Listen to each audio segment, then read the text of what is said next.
찬양 진심으로 감사드립니다. 사랑하는 성도 여러분, 다시금 축복합니다. 오늘도 예배한 우리 모두에게 놀라우신 하나님의 은혜와 평강이 있기를 주의 이름으로 간절히 축원합니다. 오늘 35장 본문의 배경을 잠깐 설명하면 이렇습니다. 야곱이 20년 만에 외삼촌 라반의 집에서 이제 가나안 땅으로 돌아오게 되었던 거예요. 그런데 이 가나안 땅에 돌아와서 야곱이 장막을 치고 거주했던 곳이 뜻밖에도 세겜이라고 하는 땅이었습니다. 어디라고요? 자, 머릿속에 넣으세요. 굉장히 중요합니다. 다시요. 이 야곱이 밧단 아람 외삼촌 라반의 집에서 도망하듯이 나와서 이제 가나안 땅으로 들어오게 됐는데 뜻밖에도 가나안 땅에 도착해서 장막을 쳤어요. 아니, 장막을 친 정도가 아니라 그 땅을 완전히 사버렸어요. 그래서 거주했던 장소가 뜻밖에도 어디였다고요? 세겜이라고 하는 장소였어요. 그런데 아이러니한 것이 있습니다. 이 세겜이라고 하는 이름의 뜻이 무엇인가 봤더니 짐을 지고 떠나다, 짐을 싸고 떠나다, 그 뜻이에요. 그러면 사랑하는 성도 여러분, 여기에는 영적인 메시지가 있을까요? 없을까요? 목사님 뭔가 속이는가? 있죠. 영적인 메시지가 있습니다. 그러니까 사실 야곱에게 이 세겜이라고 하는 땅은 장막을 치고 거주해야 될 땅이 아니었다라는 거예요.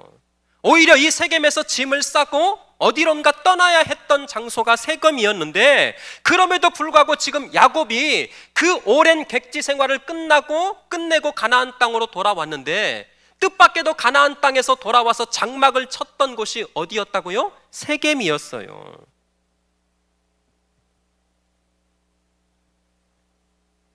하나님의 그 인도하심 속에서 이 가나안 땅으로 무사히 돌아왔던 야곱이었지만, 그럼에도 불구하고 35장에 이르기까지 야곱은 여전히 나라고 하는 이기주의를 버리지 못하고 있습니다. 여전히 나라고 하는 그 이기주의를 버리지 못하고 세속적인 가치관에 눈이 멀어서 지금 머물지 말아야 할 이 세겜이라고 하는 땅에 장막을 치고 눌러 앉을 심산이었던 거예요. 아니나 다를까 여기서 큰 사건이 벌어지고 말았습니다.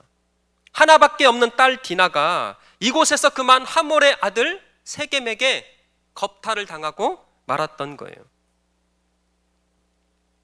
그런데 더 큰 문제가 있었습니다. 무슨 이유에서든지 야곱이 지금 이 엄청난 사건에 대해서 별 반응이 없었던 거예요. 오히려 같은 배에서 태어났던 시므온과 레위는 가만히 있을 수가 없었습니다. 아버지는 잠잠하고 있어요. 아버지는 이 문제에 대해서 별 반응이 없습니다. 그런데 한 배에서 났던 오빠 이 시므온과 레위는 가만히 있을 수가 없어서 이 하몰의 아들, 이 추장이었던 세겜에게 한 가지 조건을 제시합니다. 우리 누이와 혼인을 하고 싶다면 단 한 가지 조건이 있다. 너희 중에 모든 남자들은 할례를 받아라. 하몰의 아들 이 세겜이 이것을 수용합니다. 그래서 모든 남자들로 하여금 할례를 받게 하는데, 이 할례를 받고 3일째 되는 가장 극심한 고통 가운데 있을 때 뜻밖에도 이 형제들을 동원해서, 군사들을 동원해서 성경에서요 유례 없는 피바람의 살육을 저지르고 말았습니다. 이해되셨어요? 자, 이런 상황에서 뜻밖에도 이 야곱이, 아버지였던 이 야곱이 그 상황을 바라보고 그 상황을 경험했던 이 야곱이 두 아들에게 뜻밖에도 이런 말을 하고 있는 거예요. 그게 직전, 바로 34장 마지막 절 30절이에요. 자, 34장 30절 한번 띄워주실래요? 자, 길지만 제가 한번 읽어볼게요. 야곱이 시므온과 레위에게 이르되 너희가 내게 화를 끼쳐 나로 하여금 이 땅의 주민 곧 가나안 족속과 브리스 족속에게 악취를 내게 하였도다. 나는 수가 적은즉 그들이 모여 나를 치고 나를 죽이리니 그러면 나와 내 집이 멸망하리라. 자, 저를 보세요, 사랑하는 성도 여러분. 아니, 화면을 보세요. 지금 야곱이 지금 이 두 아들에게 했던 이 말 속에서 가장 많이 반복되고 등장하는 단어가 뭘까요? 누가 나라고 하셨는데 금방 맞추시네요. 역시 나라고 하는 단어를 가장 많이 사용하고 있습니다. 무려 7번이나 반복하고 있어요. 자, 볼까요? 너희가 누구에게? 내게. 그 다음에 나로 하여금 가나안 족속 브리스 족속에게 내게 하였도다. 나는 수가 적은즉 그들이 모여 누구를? 나를 치고 나를 죽이리니 그러면 나와 내 집이 멸망하리라. 자, 더 중요한 것이 있어요. 지금 야곱이 이 상황 앞에 나라고 하는 이 단어를 7번 반복해서 사용하고 있는데 더 중요한 것은 야곱이 가족이 당했던 이 끔찍한 불행 앞에 그냥 가족이 아니에요. 자신의 사랑하는 하나밖에 없는 딸이 당했던 이 끔찍한 불행 앞에 아비의 심정으로 그것을 고통하고 있다거나 그렇다고 딸의 아픔의 이 절망적인 상황을 가장의 입장에서 해결하려고 하는 의지적인 태도와 감정이 보여요? 안 보여요? 전혀 보이지 않고 있습니다. 오직 에고이즘, 나에게만 관심을 가지고 있어요. 그래서 나는 수가 적으니, 나는 수가 적어서 힘이 없어서 나를 치고 나를 죽이고 나와 내 집이 곧 멸망당할 것이다. 이것이 지금 34장 직전까지의 야곱의 모습이었어요. 그런데 이런 야곱의 태도에 반해서 아까도 말씀드렸던 이 두 아들 시므온과 레인이 분노하며 그 아버지를 향해서 쏟아내는 말이 31절 말씀이에요. 짧지만 엄청난 의미가 들어져 있습니다. 자, 31절 좀 읽기가 좀 민망하지만 그래도 한번 읽어볼까요? 자, 시작. 그들이 이르되 그가 우리 누이를 창녀같이 대우함이 옳으니까. 여러분 보세요. 사랑하는 성도 여러분, 지금 이 두 아들의 깊은 슬픔을 우리가 이 말씀을 통해서 읽을 수 있어야 합니다. 자, 어떤 슬픔의 표정이 담겨져 있을까? 자, 시므온과 이 레이가 이 여동생을 어떻게 호칭하고 있는가 봤더니 그들이 이르되 그가 우리 누이를, 한국말로 이것을 번역했기 때문에 우리 정서, 우리 동생, 우리 여동생 그렇게 생각하는데 그 뜻이 아니에요. 사실 여기서 이상한 것이 하나가 있습니다. 사실 정상적인 가정이었다면 우리 누이를 이렇게 호칭할 것이 아니라 아버지의 딸이, 맞아요, 틀려요? 다시요. 자, 이 상황을 머릿속에 담아야 돼요. 지금 야곱에 전혀 상관없는 어떤 여인이 이런 몹쓸 짓을 당한 게 아니에요. 야곱이 낳은 딸이었습니다. 그런데 그 가정 안에서 벌어졌던 이 불행한 참극을 그 아들들이 어떻게 표현하고 있냐면 우리 누이를, 아버지의 딸이 아니에요. 그러니까 사랑하는 성도 여러분, 지금 이 표현 속에는 야곱의 가족들에게 어떤 깊은 아픔이 감추어져 있다라고 하는 것을 발견할 수 있습니다. 우리가 성경을 읽어서 잘 알고 있듯이 야곱에게는 4명의 아내가 있었어요. 이 4명의 아내에게서 12명의 자녀를 생산하게 되는데 여러분 혹시 그거 아시죠?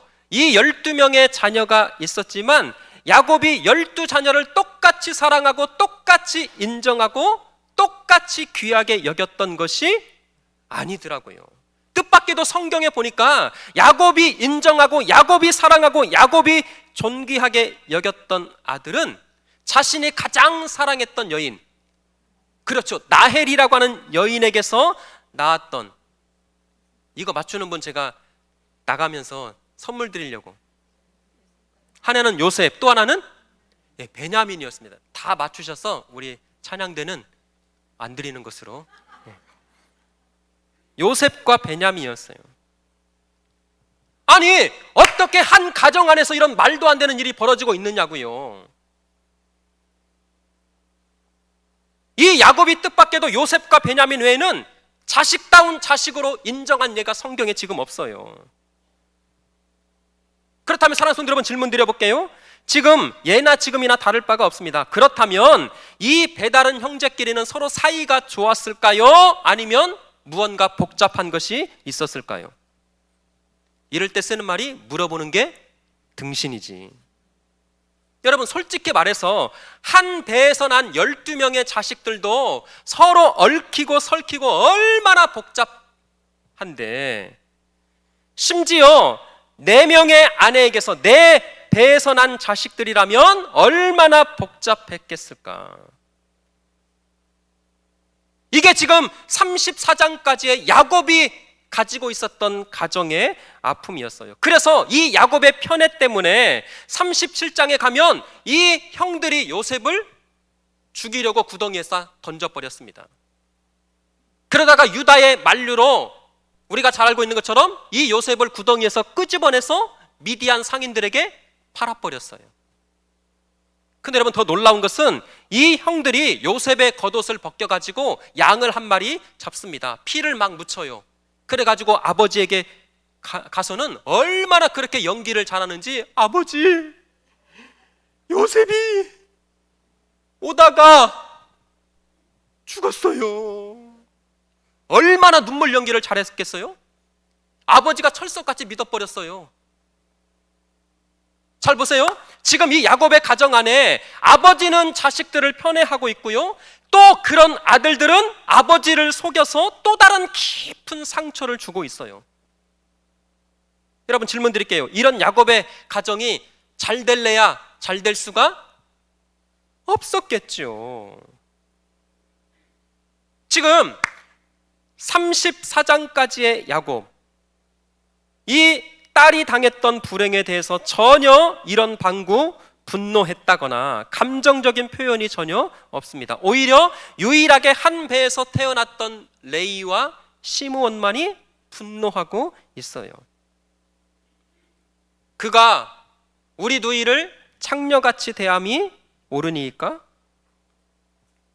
다시요, 사랑하는 성도 여러분, 오늘 말씀을 이해하기 위해서는 이 배경이 너무나 중요하기 때문에 지금 33장, 34장에 이르기까지 이 야곱의 가정 안에 이 심각한 문제가 한꺼번에 꽝 하고 지금 폭발하고 터져버리고 말았던 거예요. 다시 한번 정리해 볼게요. 지금 내부적으로는 딸이 큰 아픔을 당했습니다. 그리고 그 일로 말미암아 장성한 아들과는 심각한 분쟁이 일어나고 말았어요. 그리고 더 심각한 것은 이 시므온과 레이의 이 피불이 나는 복수극 때문에 또 다른 보복의 위험 가운데 처해 있는 상황. 그러니까 이런 복잡한, 어디 하나 탈출구가 시원하게 보이지 않는 이 절박한 아픔과 위기의 상황 가운데 있었던 것이 34장 마지막까지의 야곱의 가정이었어요. 그런데 뜻밖에도 그런 절박하고 위급한 상황 가운데 35장의 말씀이 시작되는데 1절을 이렇게 시작하고 있는 거예요. 자, 1절 한번 같이 한번 읽어보겠습니다. 자, 또박또박 시작. 하나님이 야곱에게 이르시되 일어나 베델로 올라가서 거기 거주하며 네가 네 형 에서의 낯을 피하여 도망하던 때에 네게 나타났던 하나님께 거기서 제단을 쌓으라 하신지라. 아멘. 복잡하고 절박한 상황 가운데 하나님께서 야곱에게 말씀하고 있는 것은 일어나 베델로 올라가서 거기 거주하라. 여러분, 너무나 중요한 내용이 숨겨져 있습니다. 야곱이 먼저 하나님을 찾았던 것 아니었어요. 절박하고 위급하고 인간의 그 어떤 문제로 해결할 수 없는 그 난처한 상황 가운데, 그렇다고 야곱이 하나님 앞에 기도했다거나 절박한 심정으로 하나님을 찾았기 때문에 하나님께서 찾아오신 것이 아니라, 야곱은 아무런 반응과 아무런 대꾸도 없었어요. 그럼에도 불구하고 하나님께서 야곱을 먼저 찾아오셨어요. 너무나 중요합니다. 구원이라고 하는 것은, 회개라고 하는 것은 절대 인간 편에서 주도될 수 있는 것이 아니더라. 하나님께서 먼저 찾아오실 때, 하나님께서 우리 인생들 가운데 먼저 찾아오시고 은혜를 베풀어 주실 때 하나님의 구원, 하나님의 역사가 시작되는 줄 믿습니다. 그러기에 이것을 고백하면 모든 것이 하나님의 은혜인 거예요.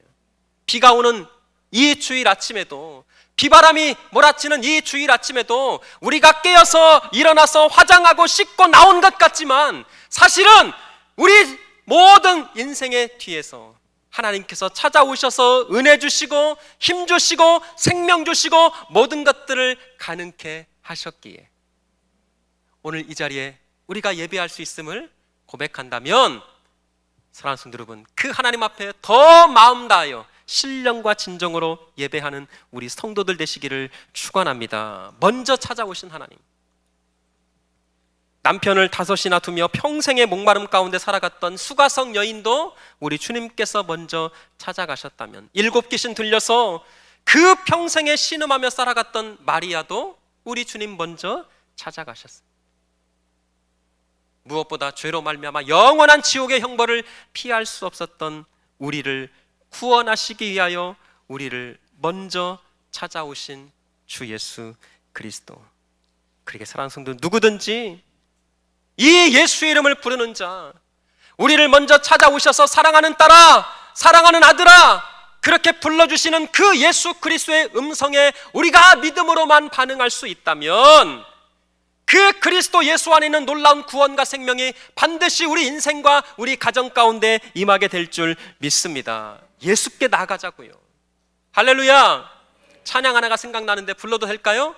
병든 자여 내게 오라, 가난한 자 내게 오라, 죄에 빠진 많은 사람들아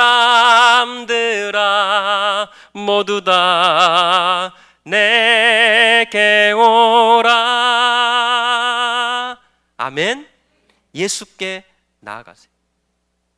지금 야곱이 잘한 것이 하나도 없습니다. 신앙적으로는 물론 가정에서도 아버지요, 남편이요, 가장으로서 잘한 것이 하나도 없었어요. 그럼에도 불구하고 무슨 이유인지 하나님은 그런 야곱을 찾아오셨어요. 고난이라고 하는 확성기를 이 야곱의 귀에 크게 틀어대고, 일어나 베델로 올라가라. 무슨 말입니까? 네가 머물고 네가 거주하고 네가 살 곳은, 네가 장막을 칠 곳은 세겜이 아니라 베델이라는 거예요. 자, 아까 세겜이라고 하는 뜻이 짐을 싸고 떠나다. 여러분, 베델이라고 하는 이름의 뜻은 너무나 다 잘 아시죠? 하나님의 집. 그러니까 보세요, 세겜에서 베델로 짐을 싸서 어디로 떠나는 거예요? 베델로 떠나야 되는 거예요. 그러면 왜 하나님께서 뜻밖에도 절망과 고통과 위기의 상황 가운데, 아니 잘한 것이 하나도 없었던 그 야곱을 일방적으로 찾아오셔서 그 상황을 극복하고 그 상황을 해결하기 위해서 일어나 베델로 올라가라 말씀하고 있을까? 왜 하필 베델이었을까? 여기에는 야곱의 인생 가운데 중요한 사건이 있었기 때문에. 자, 창세기 28장 10절부터 좀 길어요. 여러분 한번 잘 따라오셔서 한번 읽어주시면 고맙겠습니다. 10절부터 교독하겠습니다. 야곱이 부엘세바에서 떠나 하란으로 향하여 가더니, 11절 시작. 한 곳에 이르러는 해가 진지라 거기서 유숙하려고 그곳에 한 돌을 가져다가 베개로 삼고 거기 누워 자더니, 꿈에 본즉 사닥다리가 땅 위에 서 있는데 그 꼭대기가 하늘에 닿았고, 또 본즉 하나님의 사자들이 그 위에서 오르락 내리락 하고, 또 본즉 여호와께서 그 위에 서서 이르시되 나는 여호와니 너의 조부 아브라함의 하나님이요 이삭의 하나님이라. 네가 누워 있는 땅을 너와 내 자손에게 주리니 네 자손이 땅의 티끌같이 되어 네가 서쪽과 동쪽과 북쪽과 남쪽으로 퍼져 갈지며 땅의 모든 족속이 너와 네 자손으로 말미암아 복을 받으리라. 내가 어디로 가든지 너를 지키며 너를 이끌어 이 땅으로 돌아오게 할지라. 아멘. 내가 네게 허락한 것을 다 이루기까지 너를 떠나지 아니하리라 하신지라. 16절입니다. 야곱이 잠이 깨어 이르되 여호와께서 과연 여기 계시거늘 내가 알지 못하였도다. 17절 시작. 이에 두려워하여 이르되 두렵도다. 이곳이여 이것은 다름 아닌 하나님의 집이요 이는 하나님이로다. 여기 보세요. 하나님의 집이 나왔어요. 18절. 야곱이 아침에 일찍이 일어나 베개로 삼았던 돌을 가져다가 기둥으로 세우고 그 위에 기름을 붓고, 이제 19절입니다. 다 왔어요. 시작. 그곳 이름을 베델이라 하였더라. 이 성의 옛 이름은 아하, 그러니까 뜻밖에도 여기 지금 베델이라고 하는 지명이 처음 등장하고 있는데 지금 28장의 사건은 이렇습니다. 우리가 잘 알고 있는 것처럼 야곱이 장자의 이 축복권을 받기 위해서 너무나 노력을 많이 했어요. 그래서 결국 이 장자의 축복을 얻어내기 위해서 아버지 이삭과 형 에서까지 속였습니다. 그리고 끝끝내 이 장자의 축복을 받게 되는데 나중에 이 사실을 알게 된 에서가 가만히 있었어요? 없었어요? 이 에서가 노발대발 난리가 났어요. 그런 야곱을 죽이겠다고 하자 이 어머니였던 리브가가 한날 한시에 두 형제를 다 잃을 수 없다. 그래서 야곱을 급히 불러다가 외삼촌 나반의 집으로 야반도주 시켰던 거예요. 보세요. 그렇게 지금 야곱이 저 멀리 밧단 아람으로 홀로 길을 떠나고 있습니다. 한 걸음, 두 걸음 그렇게 걸어가다가 해가 저물어 이 루스라고 하는 곳, 베델의 옛날 지명입니다. 이 베델이라고 하는 곳에 이르러서 돌 하나를 취하다가 잠을 자는 거예요. 여러분, 그야말로 하늘을 베개 삼고 그렇게 돌 하나에 누워서 잠을 청한들 잠이 왔을까요? 이 생각 저 생각, 내가 다시 돌아올 수 있을까? 내가 다시 살아생전 아버지 어머니 얼굴을 볼 수는 있을까? 아무도 반겨주는 사람 없고 아무도 자기를 인정해주는 사람 없이 가장 외롭고 가장 쓸쓸하고 가장 절박한 상황이었어요. 그런데 그때 하늘문이 열리고 하나님께서 야곱을 찾아오셨어요. 그리고 일방적으로 하나님의 은혜를 베풀어 주시고 하나님의 약속과 하나님의 위로와 하나님의 큰 축복을 경험했던 장소가 베델이었어요.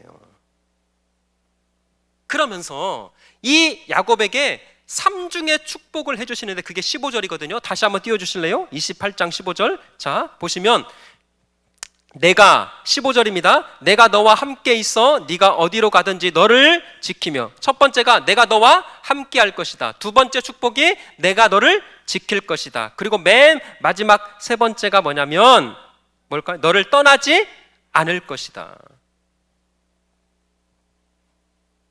야곱이요, 우리가 읽지는 않았지만 20절 이하에 보면 만약 하나님께서 나로 하여금 아버지의 집으로 평안히 돌아오게 하신다면 나도 하나님 앞에 세 가지 서원을 하겠습니다.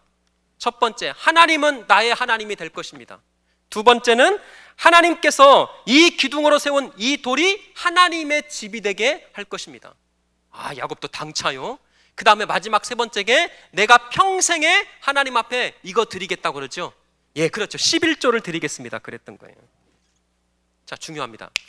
하나님은 그렇게 여전히 야곱이 비록 도망하고 불순종하고 말씀대로 살지 않았고 이 언약과 이 축복을 하나도 기억하지 않았던들 하나님께서는 단 한 번도 이 약속을 버리신 적이 있어요? 없어요? 없었어요. 그런데 문제는 야곱이 그 약속을 버리고 하나님을 잊어버린 거예요. 얼마든지 자신의 능력으로 재물을 얻을 수 있고 얼마든지 자기께로 부자가 될 수 있다고 생각했습니다. 근데 여러분, 제가 죄송하지만 이 말씀을 드릴까 말까 고민을 했지만 그래도 드려야겠어요. 그런데 그렇게 하나님을 버리고 하나님의 약속을 버리고 자신의 생각과 자신의 방법으로 얼마든지 성공할 수 있다고 했던 야곱의 결과는 딸은 몹쓸 짓을 당하고 가정은 풍지박살나고 자식들은 서로 싸우고 겨우겨우 땅을 사서 내가 이곳에 정착하리라 그렇게 마음먹었던 세겜에서는 더 이상 살지 못하고 도망가야 되는 처지에 여러분 이르렀어요. 사랑하는 성도 여러분, 오늘 야곱의 이 모습을 통해서 우리가 이 가정의 달에 다시 한번 좀 심각하게 적용을 해볼 것은 예수 믿는 목사요, 예수 믿는 장로고 예수 믿는 권사 성도로 살아가면서 여전히 내 능력으로 얼마든지 그렇게 살아갈 수 있다고 생각하는 것 아니십니까?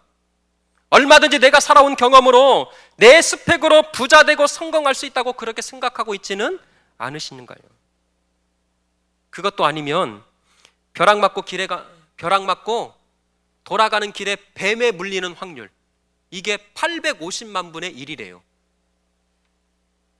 제가 왜 이 말씀 드리냐면 로또 복권 1등 당첨의 확률이 벼락을 맞았어요. 살았어요. 살아서 돌아가는 길에 뱀이 콱 물었어요. 그 확률이래요. 하면 뱀에 물리는 것도 확률이 큰데, 혹시 그런 말도 안 되는 이 로또 복권에 인생을 걸고 있는 것은 아니십니까? 그렇게 내 생각과 내 방법과 내 뜻대로 살아간 결과가 무엇이라고요? 죄송하지만 야곱이 하나님을 버리고 이 하나님의 약속을 버렸던 결과는 세겜 땅에서 완전히 풍지박살이었어요. 사랑하는 성도 여러분, 왜 아직도 정신을 못 차리냐고요?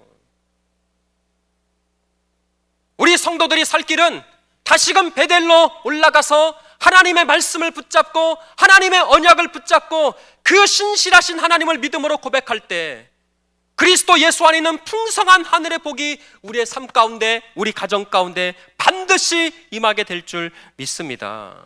우리 가정이 머물러야 할 곳이 이 베델인데 여전히 이 세겜 땅에 머물러 있지 않냐고요. 지금 1절의 말씀은 하나님의 약속, 하나님의 축복, 하나님의 언약이 있는 그 하나님의 집 베델로 올라가라. 구의중앙교회 성도들이요, 하나님의 백성들이요, 하나님께서 오늘 이 순간에도 얘들아, 너희들 세겜 땅에 머물러 있지 말고 화려한 그 문명과 물질의 탐욕과 쾌락과 성공이 보장되어 있는 그 세겜에 머물러 있지 말고 일어나 베델로 올라가라. 베델로 올라가셔서 하나님의 이 약속과 이 축복을 우리 평생의 마음껏 누려가는 귀한 성도들 되시기를 주의 이름으로 축원합니다. 근데요, 여기까지만 하면 복음이 아니에요. 오늘 2절 한번 다시 띄워주실래요? 야곱이 이렇게 결단을 합니다. 야곱이 이에 자기 집안 사람과 자기와 함께한 모든 자에게 이르되 너희 중에 있는 이방 신상들을 버리고 자신을 정결하게 하고 너희들의 무엇을 바꾸어 입으라? 의복을 바꾸어 입으라. 여러분, 그 당시 의복은 그 사람의 신분과 정체성을 나타내는 것이었어요. 정말 하나님 앞에 돌아오기를 결단을 하십니까?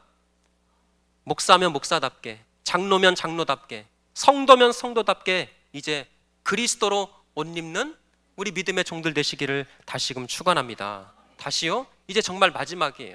복음이 어떻게 끝나는지 한번 들어보세요. 하나님께서 야곱이 이렇게 회개한 것처럼 보여요. 그리고 베델로 올라갔습니다.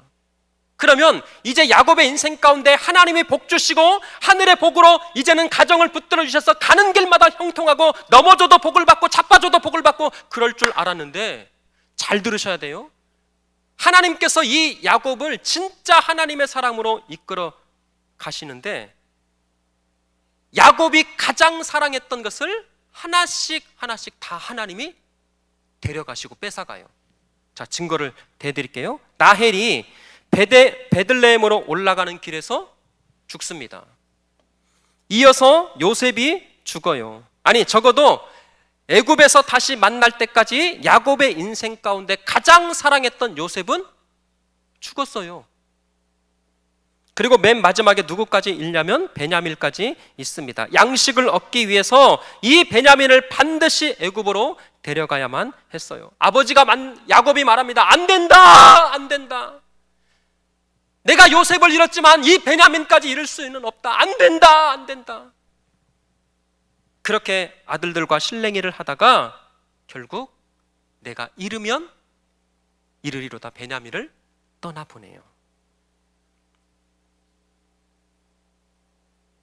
사랑하는 성도 여러분, 이제 끝났어요. 여기에 중요한 하나님의 은혜가 있습니다. 아직까지 야곱이 완전했던 것 아니에요. 그럼에도 불구하고 하나님은 끝까지 그 야곱과 했던 약속을 이루시기 위해서 그 야곱을 연단하시고 훈련시키고 계셨던 거예요. 그러기 위해서 필요했던 가장 중요한 장소가 어디라고요? 베델로 올라가라. 사랑하는 성도 여러분, 연약하고 또 힘들어서 내 힘으로는 도저히 어찌할 수 없는 이 세겜의 이 절박한 심령을 가지고 있진 않습니까? 우리 가정 누구보다도 행복하고 우리의 자녀들 누구보다도 그리스도 예수 안에서 우애하고 그 풍성한 하나님의 복을 누리는 것이 아비된 심정으로 부모된 심정의 우리가 뜻이라면, 사랑하는 성도들이여, 세겜 땅 과감히 벗어던지고 이 베델로 올라가서 하나님을 붙들고 하나님을 예배하고 그로 말미암아 우리 가정을 향하신 놀라운 하늘의 복을 평생에 누려가시는 거룩한 은혜가 있기를 주의 이름으로 축원합니다. 여러분, 이 찬양을 설교의 결론으로 함께 부르면서 찬양하고 싶어요. 부탁드립니다.